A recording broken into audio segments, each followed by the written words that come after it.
everybody, time for another update here on the Garden of Morr. So I got out a piece of my insulation foam that I had in the shed, and I've just been kind of working on the layout exactly how I want to put it together. And I think I've got a good solution here. I've got everything kind of spread out quite nicely. We should get plenty of room for 40mm bases throughout the entire piece. And of course the fence isn't exactly big enough to go around this spread out condition here. So I got a couple ideas I'm going to do here. I'm thinking about this blank area right here. I'm probably going to crater that up. Just put a small crater here, kind of make it look like it's been hit with something, and maybe take some of the foam pieces and here in these gaps here around this one. So you can't see that because it's so big, it doesn't really fit in the frame. So around here and here, I might make some ruined walls.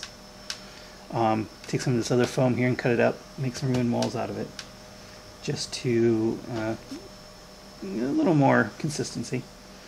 Again, this is not my terrain piece. This was given to me by my local game store to build up, so I'm going to do this as cheaply as possible. If it was mine, I'd probably go buy some of that cheap thin craft foam and fill out the entire area with more bricks. I think I'm just going to use spackle and just fill in the areas between the terrain pieces with spackle. Make it look like a ground instead of... I could actually carve stones into that too if I really wanted to. Let me know what you think, if I should do it as ground or if I should do it as stones between the individual buildings here. And another thing I was thinking about, maybe lifting one of these up with a piece of foam underneath it. I'm not sure that would look right. I don't think that'll work right. Yeah, I don't think it'll work. This would really be hard. If this was sitting up here, it'd be hard to put metals in between the building and the fence. So I think I'll skip that part. So I still have to, of course, cut this thing off, replace it with a Space Marine. I gotta dig up a Space Marine model. Which is only about like half the height of the statue that's on here. I'm not gonna spend money on I don't spend money on it, of course. But yeah, I'll replace that with a Space Marine. And so what I'm going to do next is I'm going to go outside, grab my hot knife. I don't have a foam cutter per se. What I do have is a Harbor Freight hot knife, which gets the job done. And we'll go ahead and carve this thing out, and I'm going to trace around here all the pieces. And so we'll cut to that. Okay, so here we are, continuing with the Garden Morr on a lovely late October afternoon. Skies are sunny, the wind is blowing, the leaves are falling. And I'm outside because I'm going to be using my hot knife. Now this is a cheap Harbor Freight hot knife, as opposed to a foam cutter which uses a piece of wire, but it has served me fairly well, especially for the price. I think it was like, with the coupon of like $6 or $8, something like that. It does have an adjustable depth guide, which I have used before. And the only downside is you do have to hold the trigger for it to stay on. It is adjustable in temperature, so I usually try and keep it pretty hot just because I'm lazy, don't like to wait. And here we have, so while I'm heating up, here's the base, and I've you can't see it, but I've carved the outside dimensions of what I want with a pencil.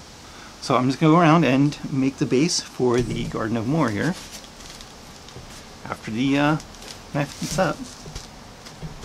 So we're just going to take a minute.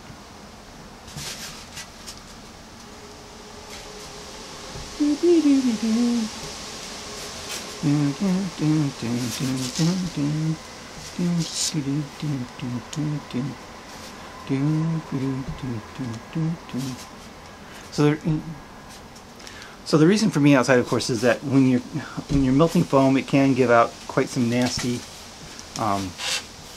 fumes. So being outside kind of mitigates that a little bit. Keeps the smell from getting into. Okay, so now it's getting hot. You can see the smoke coming off the hot knife from previous work.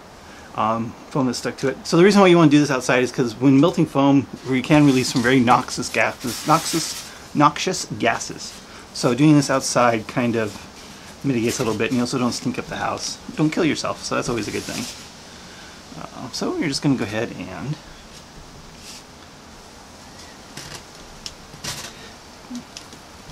So we're going to do it kind of at an angle here around the base.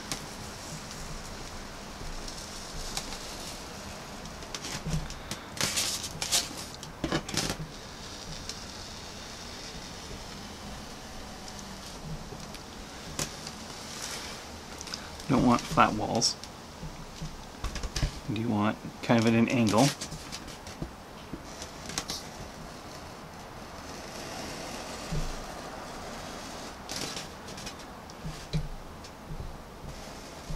So the first time I'm going to kind of go around it where I have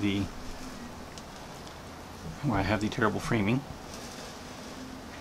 Terrible focus. Come on, focus. There it goes. Okay. There we go. So we can go around here.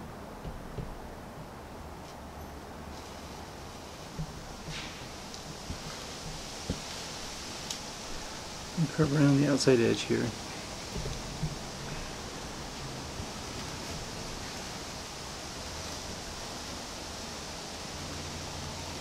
And this shape I want it to be.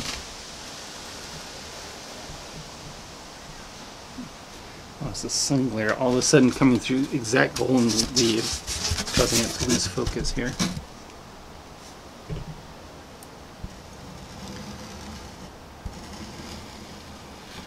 Giving a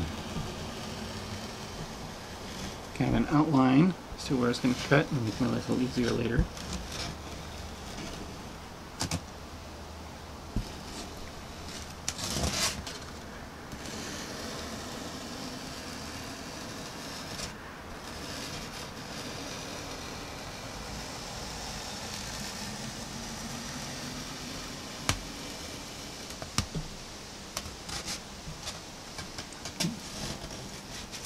I'm going to just kind of pause it here and wait for the sun to move.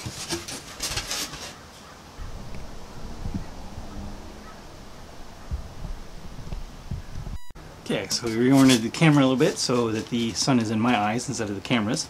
So it kind of cuts the first part here. Let's see, it gives a nice rocky edge to it. So just kind of hold it at an angle here. Move it back and forth as we cut. Give some unevenness to the edge. Make it look a little more natural than just a straight flat cut.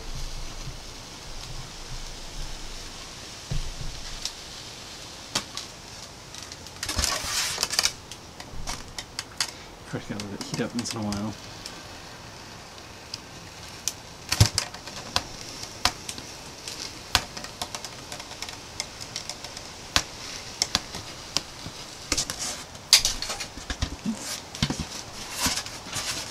What I'm also going to do here is just take the flat part of the knife and kind of bevel the edge a little bit more. A little more natural of a blend.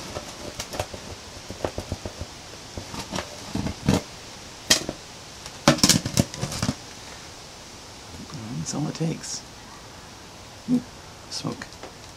Hot. So very nice effect here on the edge of that. So this will look great as a train piece.